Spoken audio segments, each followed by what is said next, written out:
اس کے ہر ملک اس وقت کوشش میں ہے کہ بچ کے کیسے نکلنا ہے، اپنے مفادات کا تحفظ کیسے کرنا ہے، پالیسی میں کیا تبدیلی آئے گی. خاص طور پر ہمارے جیسے جو یہ ہاتھیوں کی لڑائی کے اندر چونٹیاں ہیں، ہم ایک چھوٹی سی چونٹی ہیں اکانومی وائز، تو ہم بہت ولنریبل ہیں. ہم چھوٹی سی اگر پیٹرول بڑی قسمت کی بات ہے، اچھی بات ہے وقتی طور پہ، وہ اپنی 2-4 سال کی نچلی طے تک آیا ہوا، بہت سستا ہوا ہے. ابھی 70 کے قریب ڈالر کے قریب بیرل ہے، جو کہ بہت ہی تھوڑا ہے. 140-50 پہ بھی ہم نے 2-4 سال پہلے دیکھا چلا گیا تھا. پیٹرول سستا ہے، مگر ہمیں نہیں پتا کہ ہم نے پیٹرول کل کو مہنگا ہو جائے. دوسرا یہ ہے کہ ہماری جو اکانومی جو فصلیں ہیں ان کی کوئی نہ گندم کی ٹھیک رپورٹ آئی ہے، نہ ہی کپاس کی ٹھیک آئی ہے، تو ہمیں یہ امپورٹ کرنی پڑیں گی. اگر اس کے ریٹس اوپر نیچے ہو جاتے ہیں تو ہم اس کے ساتھ کیسے ڈیل کریں گے؟ اکانومی کی ایک ہوتی ہے ڈے ٹو ڈے آپ کی بیلنس شیٹ، ایک ہوتے ہیں over all figures. State of the economy یہ ہے کہ ہماری بے روزگاری بڑھ رہی ہے، کیونکہ ہماری لارج سکیل مینوفیکچرنگ ابھی بھی 1.8 کے قریب منفی میں ہے، جس کا مطلب ہے انڈسٹری نہیں چل رہی، اس کے ساتھ بے روزگاری جڑی ہوئی ہے. بے روزگاری جو ہے کہ فگر جو ہے وہ لاسٹ جو میں نے چیک کیے تھے 10.8%، 8 سے 11% تقریباً جو ہے نا بڑھ چکی ہوئی ہے. اور اس کے اندر کوئی 2 کروڑ نوجوان ہیں جو اس وقت بے روزگار بیٹھے ہوئے ہیں اور وہ ڈنکیاں مار کے باہر دوڑ رہے ہیں. ان کا جو ہے پاورٹی 44% کے قریب ہے. اس کے بعد ویجز، اجرت جو ہے وہ 20% کم آ گئی ہے. جو ہم یہ کہتے ہیں کہ مہنگائی میں بڑی کمی آئی ہے، مہنگائی میں نہیں، لوگوں کی قوت خرید ختم ہو گئی ہے، پیسے ہی نہیں ہے کچھ خریدنے کا. تو وہ جو یہ تو مسائل ہیں لارجر میکرو جو اس وقت ملک کی صورتحال ہے. مائکرو میں یہ ہے کہ ہم ڈیپینڈنٹ ہیں ابھی بھی آئی ایم ایف کی ٹرانس جو ہے کہ یہ ہماری قبولیت ہو جائے کسی طریقے سے. شرائط ان کی پوری کریں گے تو وہاں تک پہنچیں گے. وہ جب تک ایکچولی حکومت جو ہے بڑی مثبت ہے کہ جی یہ ہو جائے گا، ہمارا بھی دعا بھی ہے اور خیال بھی ہے کہ شاید یہ ہو جائے گا، مگر جب تک یہ ہو نہیں جاتا اس وقت تک آپ سانس نہیں سکون کا لے سکتے. کیونکہ پچھلی دفعہ جو تھا وہ ہوتے ہوتے 7-8 ماہ لگ گئے تھے.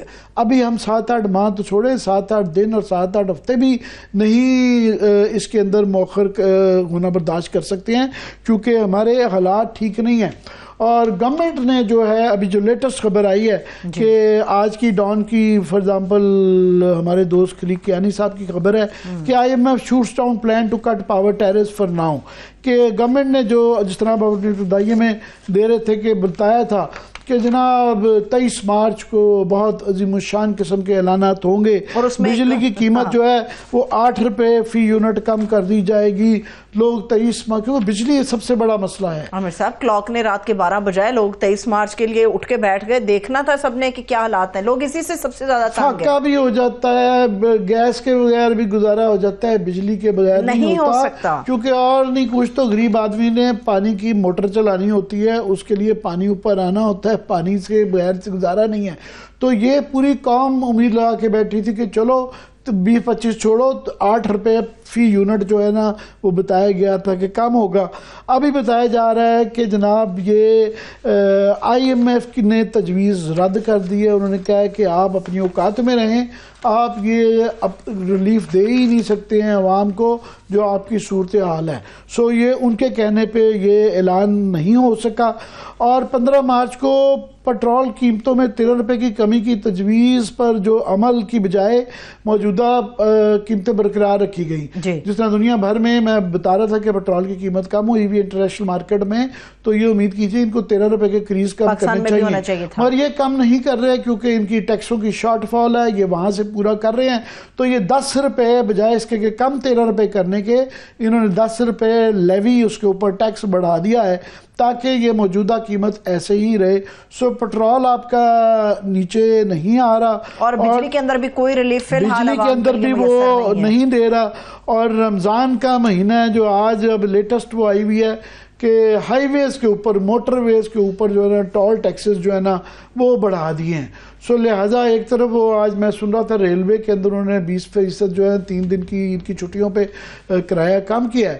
مگر جو لوگ سڑکوں پہ جائیں گے، بسوں میں، گاڑیوں میں، ویگنوں میں، ان کو یہ سہولت میسر نہیں ہے. ان کی ہمیشہ کے لیے جو ہے نا خوفناک قسم کے ٹول ٹیکسز بڑھا دیے ہیں اور کرائے بھی آٹومیٹکلی جو ٹول ٹیکس بڑھ جائے گا جو اور بتایا جا رہا ہے کہ وہاں پہ لاسز ہیں. سو عید کا تحفہ انہوں نے یہ دیا ہے جو 23 مارچ کو تو نہیں آیا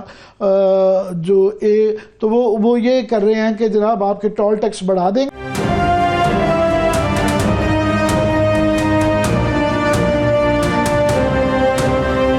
کیا کچھ ہونے جا رہا ہے اقتصادیات کے اوپر ہم بات کر رہے ہیں.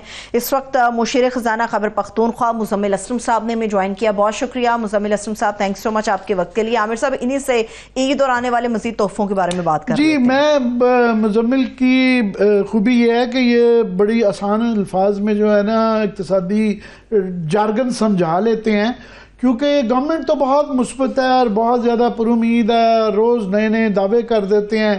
آج بھی پرائم منسٹر نے جس طرح خاص طور پہ پاکستان کی فصلوں کے متعلق اور زراعت کے متعلق بڑی بڑی باتیں کی, اور میرے سامنے یہ فگرز پڑھنے میں پریشان ہو رہا تھا کہ یا ان کے لوگ ان کو بتاتے نہیں, یا یہ اخبار پڑھتے نہیں ہیں, یا ان کو پتہ ہی نہیں ہے کہ کیا اس وقت کسان کتنا پریشان ہے. مگر میں فی الحال مزمل آپ سے آئی ایم ایف کے حوالے سے سمجھنا چاہوں گا کہ یہ ہمیں گورنمنٹ تو بڑی کافی عرصے سے پر امید ہے کہ یہ ہو گیا, پر اب جو لیٹسٹ آئی ہے کہ جو الیکٹریسٹی ٹیرف جو تھا 8 روپے فی یونٹ, یہ کہہ رہے تھے کہ جی بجلی کم کی جائے گی, اب بتایا جا رہا ہے کہ آئی ایم ایف کے کہنے پہ وہ ریلیف نہیں دیا جا رہا, تو یہ کیا تھرو ہو جائے گا آئی ایم ایف؟ ابھی بھی رکاوٹیں ہیں. جی بسم اللہ الرحمن الرحیم. عامر صاحب, بات یہ ہے کہ نہ ان کے ہاتھ میں کچھ ہے نہ ان کے پلے کچھ ہے, صرف جو ہے یہ باتیں کرتے ہیں, اور وہ جو ہے نا وزیر اعظم صاحب ایسے افسردہ اور ایسے سیریس ہو کے بات کرتے ہیں کہ جیسے کہ مطلب وہ کتنی حقیقی بات کرنے جا رہے ہیں. ابھی زیادہ دور نہ جائے, 15 مارچ کو جو ہے اعلان ہو رہا تھا کہ بجلی جو ہے پیٹرول کی قیمتوں میں 14 روپے کی کمی آ جائے گی, لیکن ایک دم جب پیٹرول کی قیمتوں کا جب آیا سامنے تو رد و بدل جو ہے کچھ نہیں کیا, نو چینج رکھا. اور جب اس کی ہم نے کھوج لگائی اسی وقت پتہ لگا کہ پیٹرولیم لیوی جو حکومت فی لیٹر میرے سے اور آپ سے اور عوام سے لیتی ہے 60 روپے فی لیٹر, وہ بڑھا کے 70 روپے فی لیٹر کر دی ہے, اور عوام کو اس کا ریلیف نہیں دیا جا رہا. جیسے اس پہ بات ہوئی تو وزیر اعظم ہاؤس سے یہاں سے ایک پیغام جاری ہوا, اور وہ پیغام یہ جاری ہوا کہ 23 مارچ کو ایک شاندار قسم کا پاور پیکیج آ رہا ہے. وزیر اعظم صاحب 8 روپے فی یونٹ کا عوام کو ریلیف دینے جا رہے ہیں, اور اس وجہ سے یہ جو 10 روپے ہیں یہ وزیر اعظم صاحب نے جو ہے پیٹرول کی قیمتوں میں بڑھا دی ہے پیٹرولیم لیوی کی شکل میں, اور جو ہے عوام کو ریلیف دیا جائے گا. یہ اربوں روپے کا, اور آئی ایم ایف کو سمجھا دیا گیا ہے کہ ہم بجلی کی قیمت نیچے کریں گے, اور جو ہے بجلی کی قیمت جب نیچے کریں گے تو اس کا نقصان ہم پیٹرول کی قیمتیں جو ہے نا کم نہ کرنے سے کریں گے پورا. آج جب کل رات کو 23 مارچ گزر جاتی ہے تو مجھے ہی خیال آیا سب سے پہلے, میں نے کہا یار 23 مارچ کو تو ایک اعلان ہونا تھا, تو وہ 23 مارچ کو اعلان تو نہیں ہوا. وزیر اعظم صاحب کا ایک نظر آیا کہ وہ ایک انہوں نے میٹنگ کی ہے جس میں وزیر توانائی بھی تھے, اور ایک احد چیمہ صاحب بھی تھے, اور جو محمد علی صاحب ہیں وہ آن لائن جوائن کیا, اور بڑا تبادلہ خیال کیا. اور اس کے بعد جو ہے انہوں نے کہا کہ ابھی تک آئی ایم ایف سے اپروول نہیں ملا, اور بہت سارے ایف اینڈ بٹس ہیں جس کی وجہ سے یہ ابھی پیکیج نہیں دیا جا سکتا. تو عوام کو آپ جھوٹ کیوں بولتے ہیں؟ میں آپ کو بتا دیتا ہوں, جب پچھلا بجٹ پاس ہوا تھا اس بجٹ پہ جو ہے اورنگزیب صاحب نے اور حکومت نے یقین دہانی کرائی تھی کہ 70 روپے فی لیٹر ہم پیٹرولیم لیوی لیں گے. یہ اس بجٹ کی بات ہوئی ہے. جب آپ کو 70 روپے کرنا پڑا تو اس وقت آپ نے کہا کہ ایک ہفتے بعد جو ہے بجلی کا پیکیج کے اندر عوام کو اس کا ریلیف دے دیا جائے گا پیٹرول کی قیمت کی شکل میں, اور کل جو ہے وہ دن بھی گزر گیا. تو وزیر اعظم صاحب کی اور ان کی جو حواریوں کی سوچ یہ ہے. پھر اسی طریقے سے روزانہ آ جاتا تھا کہ جی ٹیکسز کی شرح میں بھی کمی ہو رہی ہے, جس میں جو ہے ریئل اسٹیٹ کے ٹیکس میں بھی شرح میں کمی ہوگی, اور وہ جو ہے ٹیکس کم کر کے جو ہے تاکہ ریئل اسٹیٹ میں ٹرانزیکشن ہو. آج اخبار میں آ جاتا ہے کہ جی آئی ایم ایف نے وہ جو ہے کہہ دیا کہ ہم نے تو کوئی ایسی بات نہیں کی. پھر آ جاتا ہے ایک دم کہ جی مارچ کا مہینہ چھوٹا ہوگا, عید کی چھٹیاں آ رہی ہیں. عید کی چھٹیاں سر کہاں سے آ رہی ہیں؟ تقریباً جو ہے سنڈے تک 30 تاریخ ویسے ہی ہو جانی ہے. تو وہ جو ہے اس مہینے کا ٹیکس ٹارگٹ جو ہے وہ حاصل نہیں ہو سکے گا. تو آئی ایم ایف سے اس کا بھی ویور لے لیا. آئی ایم ایف نے کہا ہم نے کوئی ایسی بات نہیں کی. آپ کو یاد ہوگا یہ وہی حرکتیں ہو رہی ہیں جو پچھلے پروگرام میں جب اسحاق ڈار صاحب نے ایک دفعہ اسمبلی میں کھڑے ہو کے بول دیا تھا جا کے کہ جی ہمیں آئی ایم ایف نے کہا ہے کہ الیکشن کمیشن کو بجٹ نہ دیں, آپ کا خسارہ بڑا, الیکشن نہ کرائیں. آپ کو یاد ہوگی یہ بات. پھر اس کے بعد ایک دم آ گیا کہ آئی ایم ایف پروگرام نہیں دے رہا, وہ ہمارا میزائل پروگرام وہ چاہ رہے ہیں کہ ختم کرتے. اسحاق ڈار صاحب نے اسمبلی میں کھڑی ہو کے بات کر دی تھی. تو یہی پوزیشن واپس آ گئی ہے. وزیر اعظم صاحب کو نہ دن کا پتہ ہے نہ رات کا پتہ ہے. لوگ لا کے کھڑے کر دیتے ہیں 3 مہینے سے. ہر مہینے جو ہے وہ پہلے امریکہ نہ آیا تھا, وہ پتہ نہیں گینٹری کیا نام تھا, کہ وہ امریکہ سے آیا ہے اور پیسے لا رہا ہے. پھر اس کے بعد اگلے مہینے جو ہے سعودی عرب کے لوگوں کو, یو ای کے لوگوں کو کھڑا کر دیا. اور ابھی آخری آپ کو یاد ہوگا کہ آذربائیجان سے جو ہے وہ پہلے یہ گئے تھے آذربائیجان, پھر ادھر آ کے معاہدے ہوئے تھے. یار آپ ریالٹی کو ایکسپٹ کریں کہ اگر آپ نہیں لا پا رہے تو اس کے آلٹرنیٹ لائیں. اب آپ نے زراعت کی بات کی, میں ایک منٹ ذرا میں پروفیسر صاحب اگر میں تھوڑی سی تفصیل بتا لوں کہ آج کی میں آپ اپنی خبر بتائیے گا, میں اپنی خبر میرے سامنے جو پڑھی ہوئی پڑھ دوں. آپ ذرا پرائم منسٹر کا جو شروع میں ابتدائیے میں آپ نے پروگرام لایا کہ ان کا کانفیڈنس, ان کی خود اعتمادی اور ان کے دعوے ذرا سنیے گا, اور زمینی حقائق بتاتے ہیں آپ کو کہ آج بڑی خوفناک تکلیف دہ ہے. پورا پاکستان میرا خیال اس سے پریشان ہوگا اور ہونا چاہیے کہ اتنی سخت خوش سالی ہوئی ہے کہ اس وقت جو ہے منگلا ڈیم اور تربیلا ڈیم ہے وہ بالکل ڈیڈ لیول پہ جا چکے ہوئے ہیں. اور وہ کہہ رہے ہیں کہ جناب یہ پانی کی جو ہے تقریباً فگر اس کے اندر بتایا جو جا رہا ہے کہ یہ 40 سے 60% جو ہے وہ کمی پانی کی آ رہی ہے. اور اس کے اندر انہوں نے کہا جی اس سے جو کاٹن ہے اس کی پہلے ہی فگر بتایا جا رہا ہے. جنرلز یہ کہہ رہے تھے کہ تقریباً جو ہے 33% جو ہے نا کمی ہوگی. اب کہہ رہے ہیں کہ خوش سالی سے یہ مزید فکر جو ہے نا کم ہو سکتا ہے. جی مزمل, اب آپ کے پاس جو خبر ہے نا آج کی وہ شیئر کر لیں اور اس پہ ذرا تبصرہ فرما دیں. جی اب آج کی خبر یہ ہے کہ کاٹن کراپ جو ہے 41% ٹارگٹ ہدف سے نیچے آئی ہے. 10.5 ملین بیلز کا جو ہے ہدف تھا, اور وہ جو ہے 6 ملین بیلز پہ یعنی 60 لاکھ گاٹھیں آئی ہے. اور اس میں جو حیرت کی بات آپ کو میں بتاؤں کیا ہے, سندھ نے اپنے 72% ہدف پہ جو ہے کاٹن کراپ پروڈیوس کی ہے. پنجاب کی 50% سے نیچے, پنجاب کی. یہ جو اب ماحول بنایا جا رہا ہے, یہ جو ابھی آپ بات کر رہے ہیں کہ تربیلا میں پانی نیچے آ گیا ہے, منگلا میں پانی نیچے آ گیا ہے, یہ آپ کو پتہ ہے کس لیے ماحول بنایا جا رہا ہے؟ یہ اس لیے ماحول بنایا جا رہا ہے کہ اس سال پاکستان میں تاریخ کی سب سے کم گندم کی کراپ لگی ہے. آزاد تخمینہ کہہ رہے ہیں کہ 18 سے 20% کم علاقے پہ گندم لگائی گئی ہے, لیکن حکومت کے اپنے اعداد و شمار کو 11-12% کی بات کر رہے ہیں. اور اب اس میں ماحول کیا بنایا جا رہا ہے, کیونکہ وہ پچھلے سال انہوں نے جو کسان کا معاشی قتل کیا تھا, کسان جو ہے برباد ہو چکا ہے, اس کے پاس وسائل ختم ہو چکے ہیں.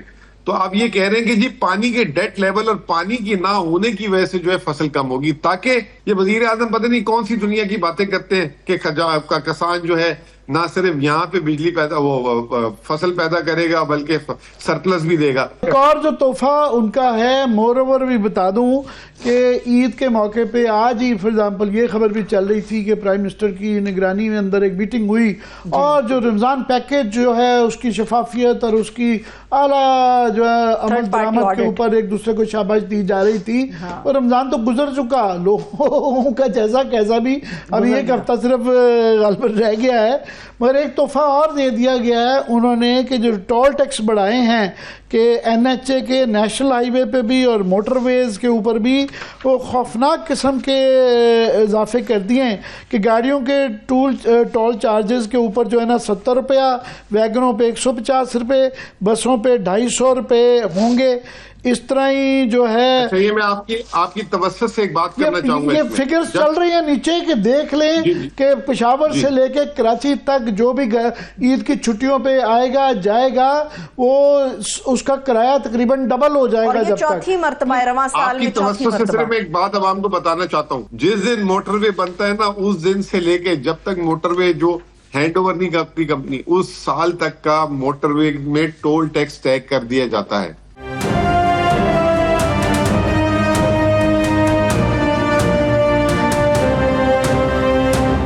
یہ جو آج آپ کی قیمت بڑی جو بتا رہے ہیں نا کہ جو موٹر وے کے جو چارجز بڑھ گئے, ٹول ٹیکسز, یہ کوئی ابھی طے نہیں ہوئی ہوئی. یہ جس وقت موٹر وے بنایا گیا تھا, جب نواز شریف صاحب بنا رہے تھے, اس وقت ہی یہ اپروول دے کے چلے گئے تھے کہ یہ اس سال میں یہ موٹر وے کا جو ہے ٹول ٹیکس ہوگا.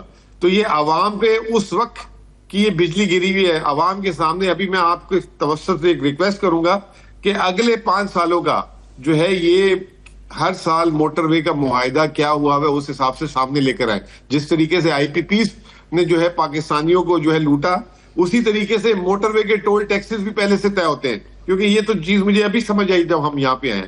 پہلے ہم سمجھتے تھے کہ وزیر اعظم صاحب اپروول دیتے ہوں گے, جاتے ہوں گے وہ لے کے کابینہ میں, یہ موٹر ویز اور آئی پی پی کی وجہ سے یاد رہے کہ پاکستان ڈیڈ ٹریپ میں ہے. انڈیا میں 80,000 کلومیٹر انہوں نے سڑکیں بنائی ہیں, مگر انہوں نے ڈالروں میں نہیں بنائے ہیں, اپنے پیسوں سے بنائی ہیں. اس لیے اپنے ہی پیسوں میں لیتے ہیں پیسہ اور دیتے ہیں. یہ ہمارا جو یہ سارا مسئلہ ڈیڈ ٹریپ کا ہے, جس سے ہمارا فارن بیلنس آف پیمنٹ کا ایشو رہتا ہے, وہ ان موٹر ویز کی وجہ سے ہے, جس کا آج بھی کریڈٹ لیتے ہیں. انہوں نے ساتھ ہی جسٹیفیکیشن بھی بتا دی ہے یہ ٹول ٹیکس کا. یہ نیچے پٹی پہ چل رہی ہے, دیکھ لیں کہ جو اسلام آباد سے لاہور نکلے گا اس کو 500 کی جگہ 550 دینا پڑے گا. سکھر, کراچی, لاہور, پشاور, ہر جگہ کی یہ تفصیل چل رہی ہے.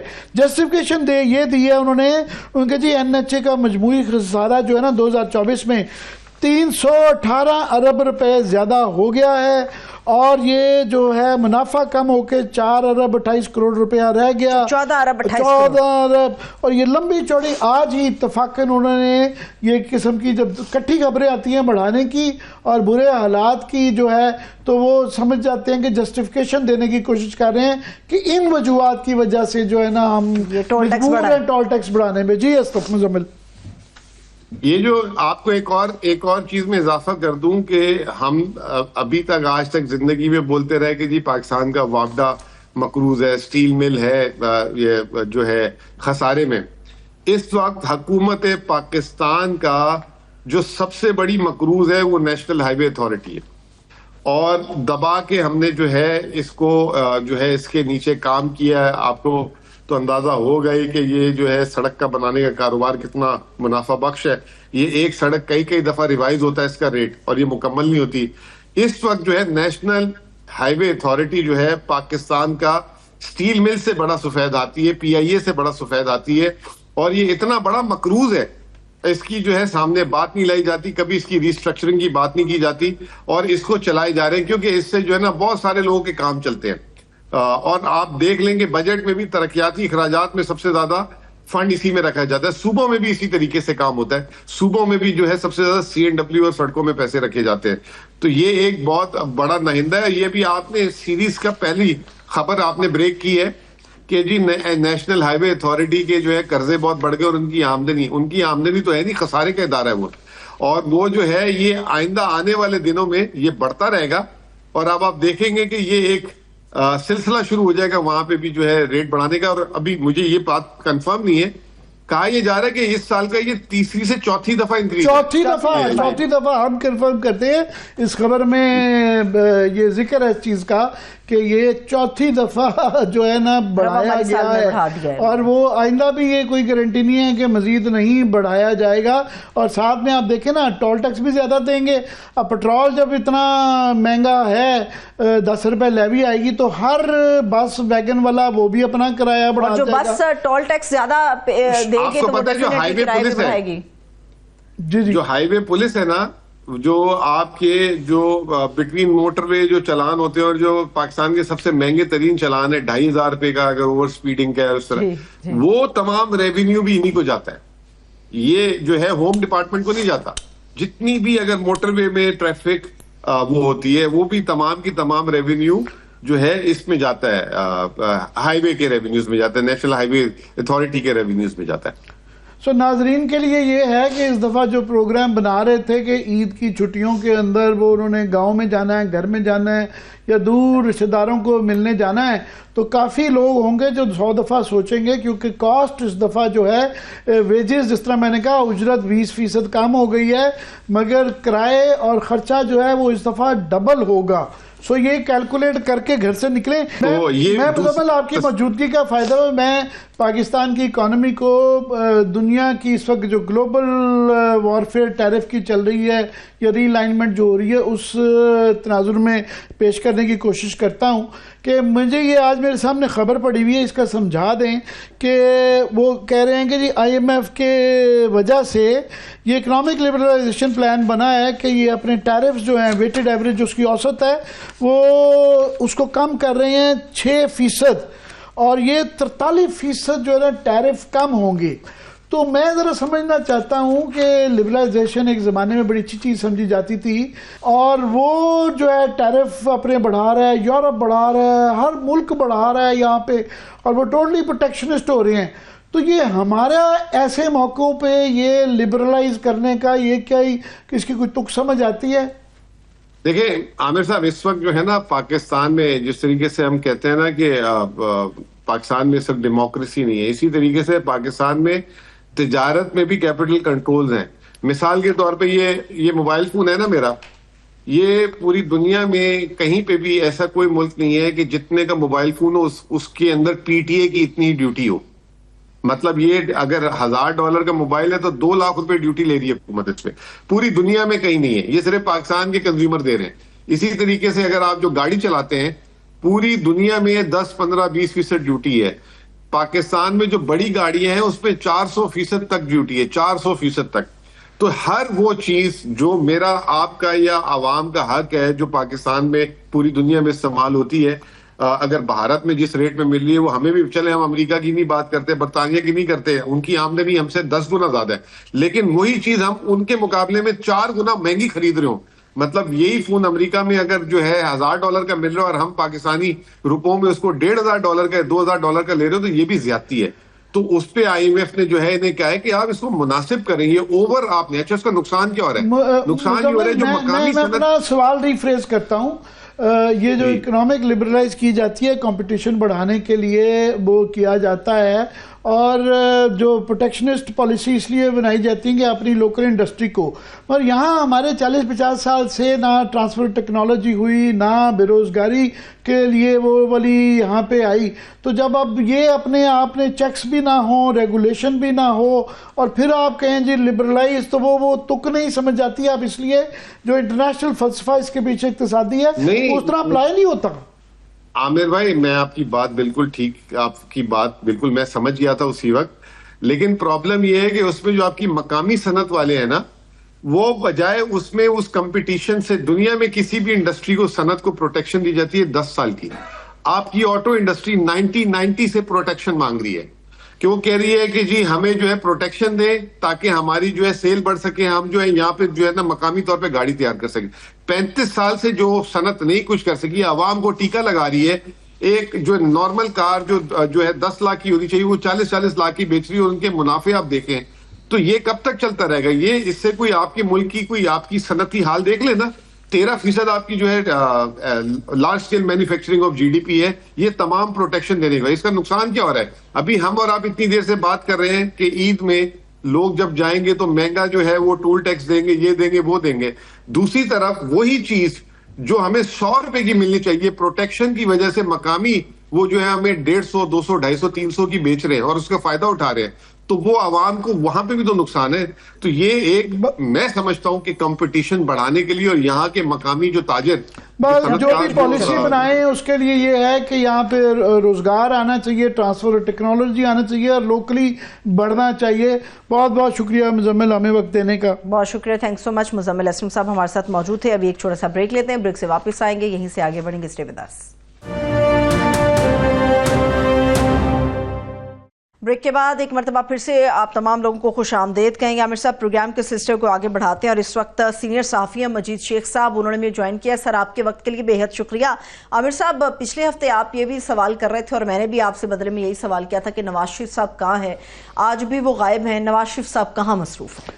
جی یہ بتایا جا رہا ہے کہ Lahore authority for heritage revival یہ ایک نئی اتھارٹی بنا دی گئی ہے جس کے پیٹرن ان چیف جو ہیں وہ میاں نواز شریف صاحب ہوں گے.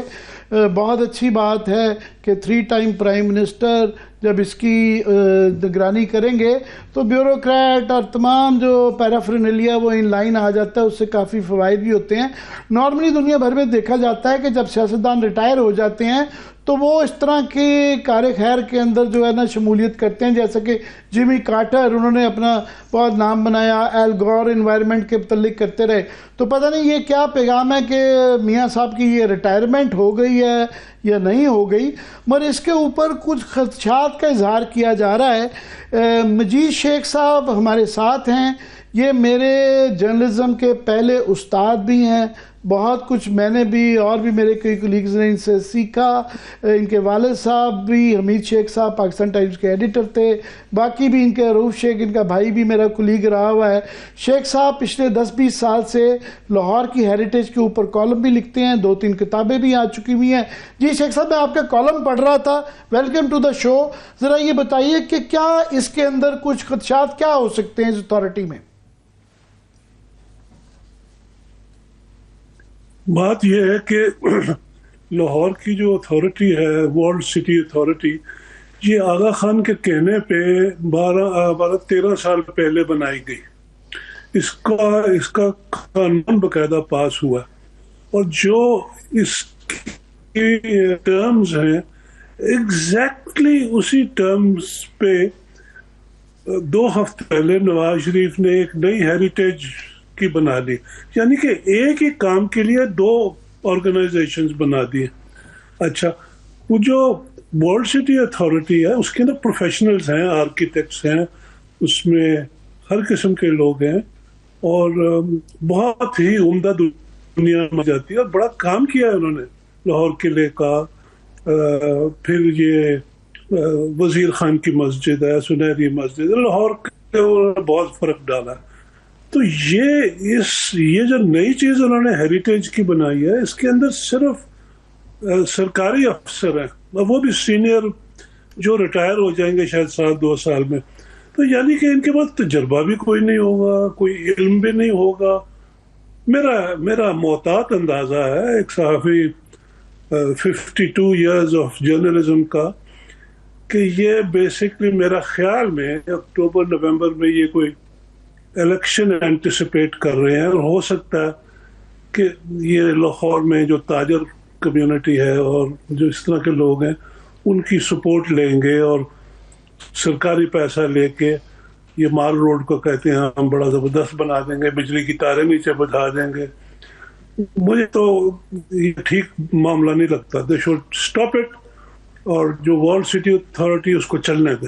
میں شیخ صاحب دیکھ رہا تھا، آپ نے کہا کہ تاجروں کو خوش کرنے کے لیے کر رہے ہیں۔ لاہور سے اگر یہ 8 فروری والے اوریجنل رزلٹ آتے تو جو نون لیگ کا حال رہ گیا، تک سمجھ آتی ہے اس کی سیاسی کہ وہ یہ کیوں کرنا جا رہے ہیں، مگر یہ شاید اتنا آسان نہیں ہوگا، کیونکہ جو بتایا جا رہا ہے کہ لاہور کے سارے دروازے جو ہیں وہ ان کو دوبارہ ٹھیک کیا جائے گا، ان کو ری بلڈ کیا جائے گا۔ تو یہ آپ کو مجھ سے زیادہ پتہ ہے کہ قبضے ہو چکے ہوئے ہیں، ایک وہاں پہ مارکیٹیں بن چکی ہوئی ہیں، تو وہ تاجر حضرات سے یہ قبضے چھڑانا بہت مشکل کام ہوگا۔ تو کوئی نواز شریف جیسا تگڑا آدمی آ جائے تو یہ کروا سکتا ہے، یہ ایک نقطہ نظر یہ بھی ہے۔ یہ بڑا مشکل، دیکھیں بات سنیں، ساری دنیا میں اور لاہور میں بھی اور پاکستان میں بھی ایک شہر میں 15% سے زیادہ الاؤڈ نہیں ہوتی کمرشل ایکٹیویٹی۔ اندرون شہر 67% ہو گیا، لوگ انہوں نے بگا دیے، انہوں نے سارا شہر۔ پھر جو دیوار تھی اس کی اینٹیں چوری کر کے انہوں نے مکان بنایا، گیٹس توڑ دیے انہوں نے۔ تو آپ کا خیال ہے یہ تاجر کمیونٹی یہ نئی دیواریں بننے دیں گے، یہ نئے گیٹ بننے دیں گے، یہ اپنی دکانیں بند کرنے دیں گے؟ بہت مشکل ہے۔ یہ صرف نواز شریف کا ایک طریقہ کار ہے، یہ جو ورلڈ سٹی اتھارٹی کرنا چاہتی ہے۔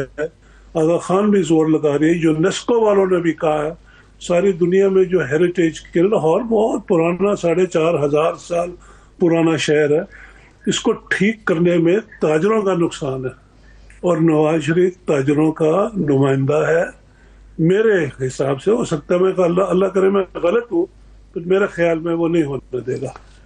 But sir I am sure کہ جب میاں نواز شریف جو ہیں ان کی وفاق میں بھی حکومت ہے، پنجاب میں بھی ان کی حکومت ہے، ان کی بیٹی چیف منسٹر ہیں، تو یہ سب سے زیادہ پاورفل اتھارٹی پاکستان کی تو اب یہ بنے گی. تو آئی ایم شور وہ صرف بیوروکریٹس کے علاوہ سول سوسائٹی سے یہ ہو سکتا ہے یہ جو پہلے والی اتھارٹی ہے وال سٹی والی اس کو بھی انکارپوریٹ کریں. وہ سب کو میرا خیال خوش کرنا چاہیں گے. اگر کچھ اس میں سے اچھا کروا سکے تو بڑا ایک دنیا بھر میں جو یہ پرانے شہر ہیں مطلب پشاور، ملتان، کوئٹہ، باقی شہروں میں بھی جو اس طرح کے وہ ہیں، اگر اس کو ٹھیک کر لیا جائے تو بہت اعلیٰ چیز ہوگی. نہیں، یہ تو آپ کی بات ٹھیک ہے کہ اگر ایسے ہو. پنجاب کے اندر دیر آر 47 ورلڈ سٹیز. بحیرہ دیکھیں جہاں اسکندر اعظم آیا تھا، لاہور سے پرانا ملتان ہے، ملتان کو نہیں کرتے. بات یہ ہے کہ میں نواز شریف کو بڑی اچھی طرح جانتا ہوں، اسکول میں، کالج میں، اس زمانے میں اس کا بھائی میرا کلاس فیلو تھا. ان کو میں بڑی اچھی طرح جانتا ہوں. یہ کبھی بھی تاجروں کو پیچھے نہیں چھوڑیں گے، یہ دکانیں بند نہیں کرنے دیں گے. یہ دیواریں مجھے بڑا مشکل لگتا ہے. مجھے آغا خان ٹرسٹ والوں نے بتایا کہ ان کے پاس باقاعدہ ایک منصوبہ ہے دیواریں بنانے کا، گیٹ ویز بنانے کا. اس سے یہ ہوگا کہ جو مال اندر باہر جاتا ہے وہ رک جائے گا یا اس میں رکاوٹ آئے گی. مشکل لگتا ہے، میں تو سیدھی بات کرتا ہوں، اس میں کوئی ڈر کی بات نہیں ہے. آپ نے جو کچھ اپنے کالم کے اندر آپ جو چھپا ہے اس کے اندر کچھ تجاویز بھی دی ہیں کہ بڑی اچھی بات ہے کہ اگر یہ مال روڈ کو ٹھیک لاہور کے کر رہے ہیں بڑی بہتر ہے. ساتھ میں آپ نے کہا ہے کہ بریڈلو ہال ہے ریٹنگن روڈ کے اوپر جو ہے اس کو آپ نے تجویز دی ہے کہ پارٹیشن کا میوزیم بنا لیں امرتسر کی طرح. دیکھیں بات یہ ہے کہ جو بریڈلا ہال ہے ریٹنگن روڈ پہ، یہ بنا تھا تقریباً 100 سال سے زیادہ ہو گیا. یہاں پہ کانگریس نے ہندوستان کی آزادی کا یہ ریزولوشن پاس کی تھی. اس میں قائد اعظم بھی تھے، علامہ اقبال بھی تھے، سارے تھے. اس وقت تک پاکستان کا ریزولوشن نہیں آیا تھا یہاں پہ. تو یہ بہت اسی ہال میں بھگت سنگھ نے تعلیم حاصل کی. اسی ہال میں سارا کچھ جو آزادی تھی اس بر صغیر کی، اس کا سارا کام اس ہال میں ہوتا تھا. بٹ کیونکہ وہ کانگریس کا تھا اس لیے ہم اس کو دیکھتے ہی نہیں، حالانکہ اس کا تعلق ہماری آزادی سے ہے. پھر پارٹیشن ہو گئی. اگر اس ہال کے اندر پارٹیشن میوزیم بنا لیں، اور مجھے پتا میں نے اس پارٹیشن کی ریسرچ میں کافی کام کیا ہوا. برکلے ہے کیلیفورنیا میں، انہوں نے بھی ایک کتاب بھی چھاپی 10,000 سٹور، اور وہ 10,000 اور چھاپ رہے ہیں. ان کے ساتھ مل کے، امرتسر کے ساتھ مل کے، اور یہاں اتنے لوگ ہیں. آپ مجھے بتائیے عامر کہ کوئی گھر ہے لاہور میں جس کا کوئی فرد پارٹیشن کی وجہ سے نہ افیکٹ ہوا ہو؟ بہت کچھ ہے. اس کو بریڈلا ہال کو پارٹیشن میوزیم بنانا چاہیے. اور بھی بڑی میں نے اپنے آرٹیکل میں جی آپ نے ایک اور بڑی اچھی تجویز جو اس میں دی ہے کہ مجھے اس کے آپ نے کہا ہے کہ انارکلی میں وہ جو بک سٹریٹ ہوتی ہے اس کو ریوائیو کر کے اس کو ذرا بہتر طریقے سے آرگنائز کرنا چاہیے. ہم بچپن سے وہاں سے پرانی کتابیں خریدتے ہیں، ابھی بھی میں جب جاتا ہوں لاہور تو وہ وہاں پہ ضرور چکر لگاتا ہوں. اس کا بھی ذکر کیا آپ نے. جی بالکل، یہ بڑے اچھے لوگ ہیں. میں کئیوں کو جانتا ہوں جن کے گھر میں چھت تک کتابیں بھری، 50,000 60,000 کتابیں ہیں. تو یہ تو سارا اکٹھا کر کے میں نے تو سجیشن دی ہے کہ نیلا گنبد کی ایک گلی لے لیں، اس میں بک شاپس ہی ڈالیں اور وہ روز چلے تو پتہ چلے کو پڑھی لکھی قوم ہے. اس وقت تو بڑا مشکل ہے سوائے اتوار کو. اور مزے کی بات یہ ہے تو بیچاری بچیاں زیادہ ہوتی ہیں. ہمارے لگتا مرد پڑھتے نہیں ہیں زیادہ آج کل، اور ٹی وی کی وجہ سے اور ویڈیو کی وجہ سے بھی فرق پڑ گیا، ساری دنیا میں پڑا. بٹ یہ کتابوں کا لین کھولنا بڑا ضروری ہے، بسنت کا شروع کرنا. بہت شکریہ مجید شیخ صاحب ہمارے ساتھ موجود. سر آپ کے وقت کے لیے شکریہ. عامر صاحب آپ کا بھی شکریہ. اجازت دیجیے، اپنا بہت سا خیال رکھیے. خدا حافظ.